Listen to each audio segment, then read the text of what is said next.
Здравствуйте, вы смотрите программу «Акцент», с вами Яна Бабаева. И сегодня у нас в гостях министр инноваций, цифрового развития и инфокоммуникационных технологий Республики Саха-Якутия Петр Николаев. Приветствую вас, Петр Васильевич. Добрый день.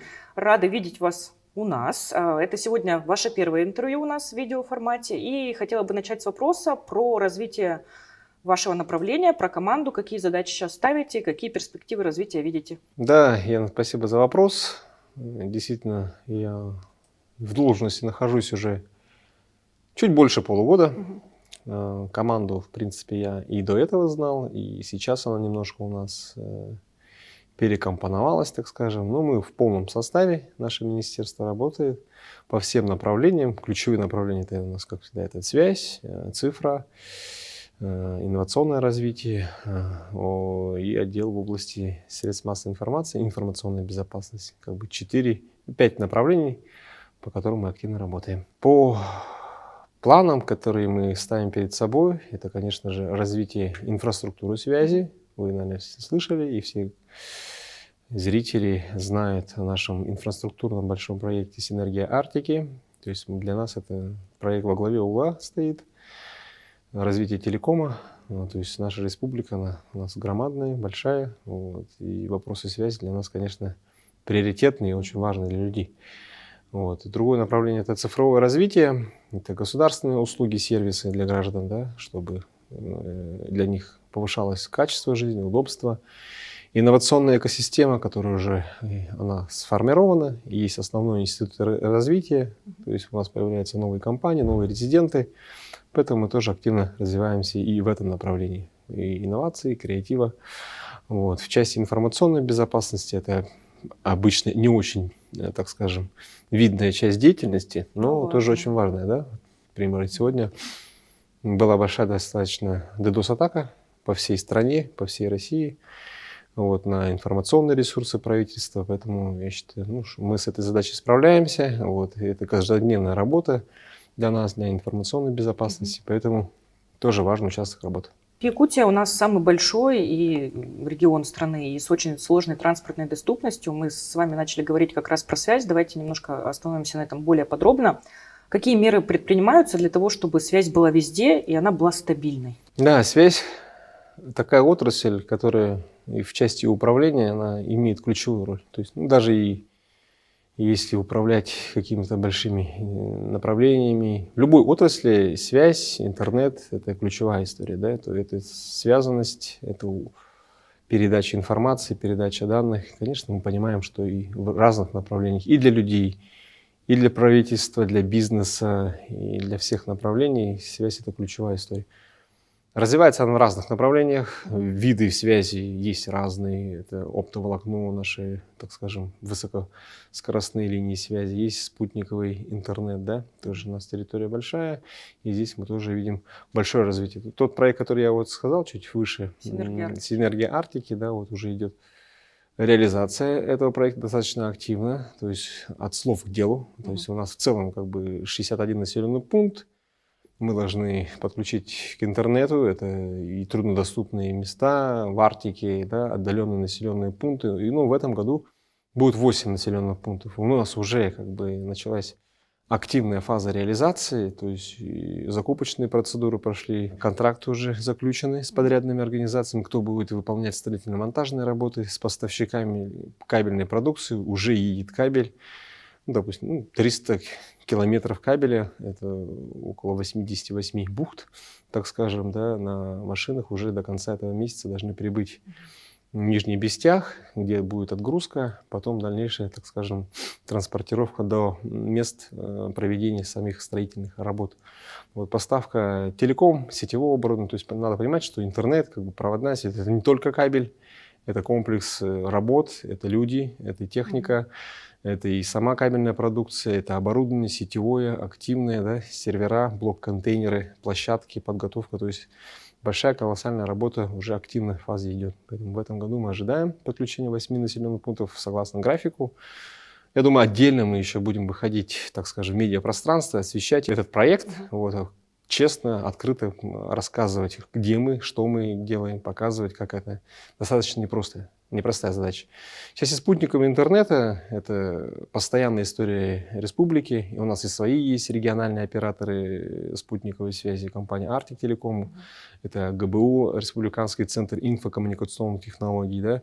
Есть и крупные игроки у нас здесь, это компания РТКом, которая работает на территории, как бы предоставляет спутниковый интернет. Понятно, что скорости там совершенно другие и цены другие. Ну, альтернатив пока мы не видим. Но есть и новые перспективные направления развития. Это низкоорбитальная спутниковая связь, да, это широкополосный интернет по технологии тоже спутникового интернета. Вот. И здесь мы надеемся на активное развитие, и что в отдаленных населенных пунктах появится такой интернет, даже в тех населенных пунктах, которые в синергию Арктики не попали. А есть такие населенные пункты, это важно, я думаю.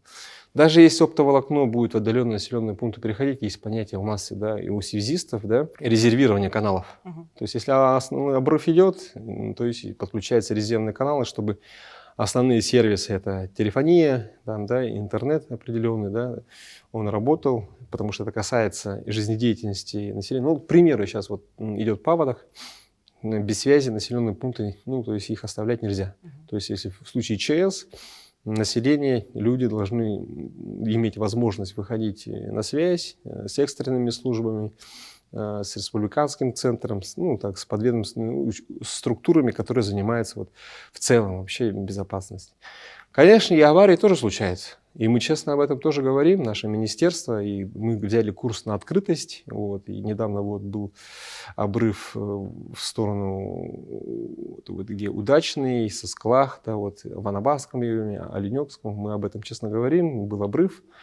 Но мы оперативно реагируем на все. У нас сформировано активное, такое плотное взаимодействие со всеми операторами связи. Это, конечно же, крупный оператор связи Ростелеком, большая тройка сотовых мобильных операторов, да, то есть у них тоже есть определенные свои каналы. То есть у нас здесь очень слаженная командная работа. То есть поступлением сигнала сразу у нас идет немедленное, так скажем, реагирование. Аварийно-восстановительная бригада выезжает на место, находится обрыв, либо какая-то неполадка, и оперативно устраняется.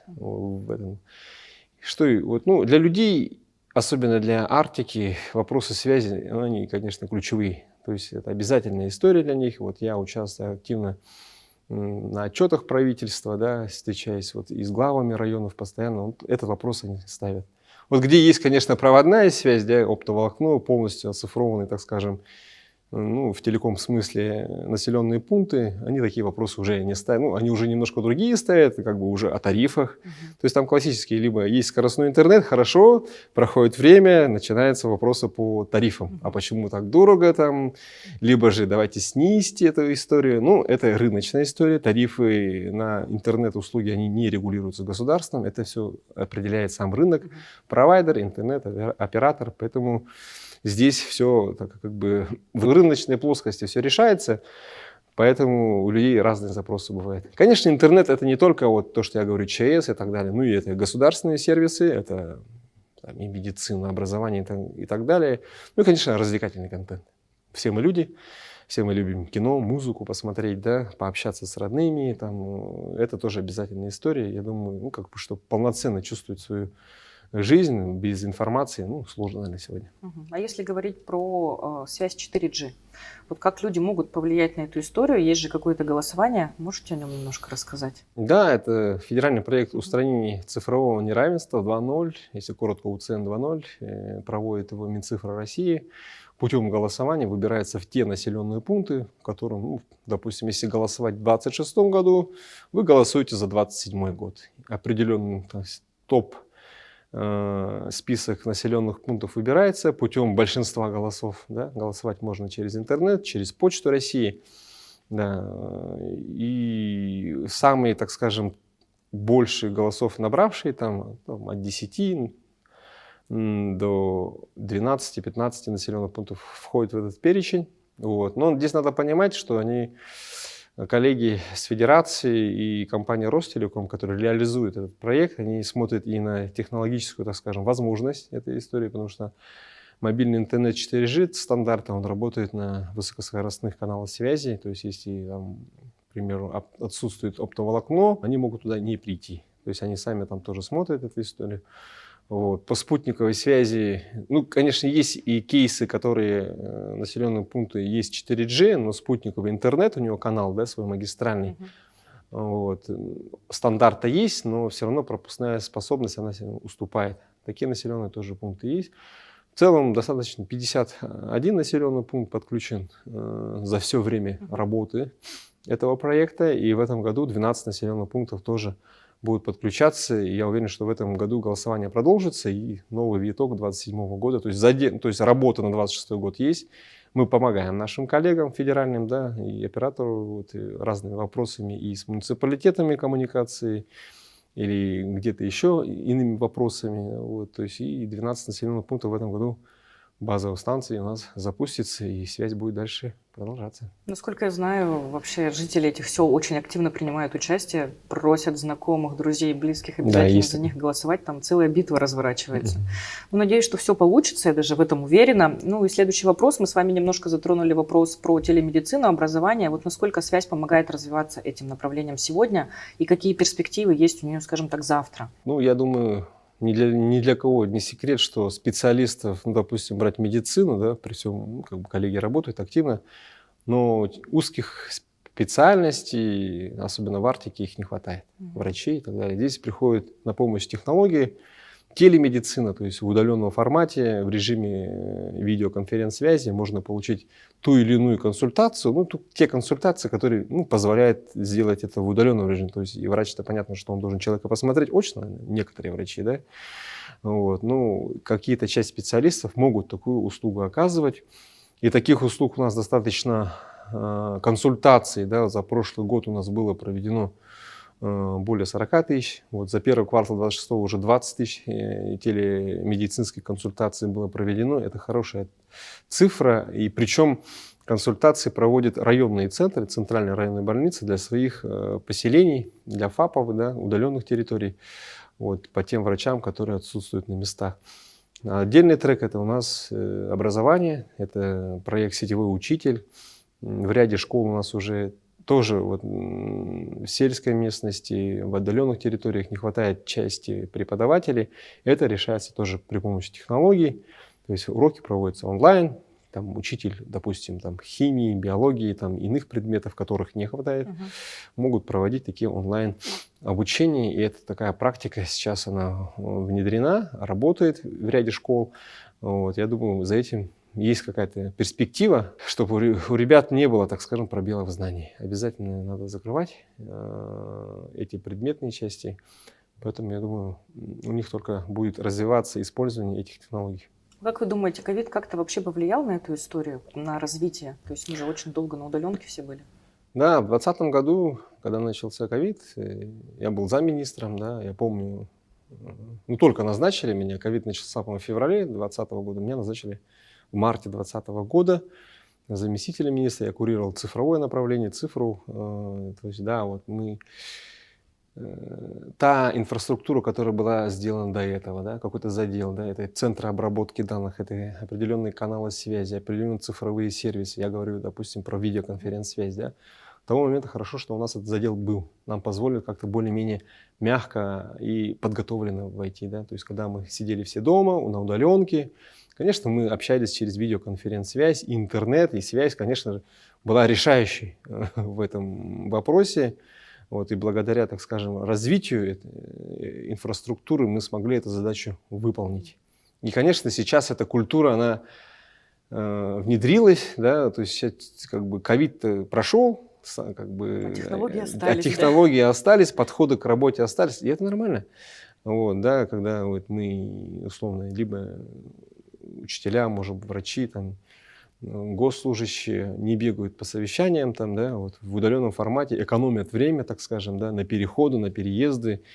Вот, есть определенная экономия. То есть в режиме видеоконференц-связи можно проводить свои совещания, какие-то консультации, да, вот, рабочие моменты обсуждать. Я думаю, что хорошо, что эта технология вошла, и сейчас она немного культуру работы поменяла у наших коллег. Я думаю, это правильно. А как вы считаете, какой сейчас самый главный вызов перед вами стоит? Что это все-таки технологические сложности, может быть, логистические проблемы, нехватка специалистов? Вот что мешает нам супер быстро развиваться? Если смотреть в целом по стране и если регионы сравнивать, Якутия всегда была уникальна в части, она особенная, получается, да, со всех параметров, со всех сторон, если посмотреть. Мы говорим то, что республика у нас очень большая, она это и так и есть, и транспортная доступность, и климатические условия, да, вот, и, так скажем, кадровая обеспеченность. Вот все эти вопросы переплетаются, и задача вот комплексная получается, да, то, что у нас немного, где у нас есть точки роста, я не называю их проблемами, это точки роста, которые надо решать. Это, конечно, и люди, специалисты на местах, вот, технологии, за которыми надо успевать. Пока мы, может быть, с вами разговариваем, уже новая модель искусственного интеллекта уже в мире появляется, да, то есть можно и не успеть за развитием технологий, поэтому надо быть всегда на острие, так скажем, технологического развития, уметь это использовать, уметь это внедрять, да, а еще хорошо разрабатывать эту технологию, да, это было бы совсем отлично в этой части. Ну, конечно, и удаленность территории, да, вот инфраструктурная часть связи, которую мы сейчас делаем большую ставку. Без основы, без инфраструктуры, без того, на чем держится вся, так скажем, цифра, да, вот, инновационное развитие, конечно же, невозможно. Надо развивать инфраструктуру, основу, потом уже идут за ними сервисы, всякие, вот, условно, государственные услуги. Поэтому вызовы разные, они комплексные по всем направлениям. Ну, работаем. Вот. Здесь есть куда работать, и команда есть, и люди есть, вызовы. Вот. Поэтому чем сложнее, тем интереснее. Не могу с вами не согласиться. Благодарю вас за интересную и очень познавательную беседу. Желаю вам успехов. Спасибо. На этом программа «Акцент» подошла к концу. С вами была Яна Бабаева и программа «Акцент». Смотрите нас на ИСЯ. До встречи!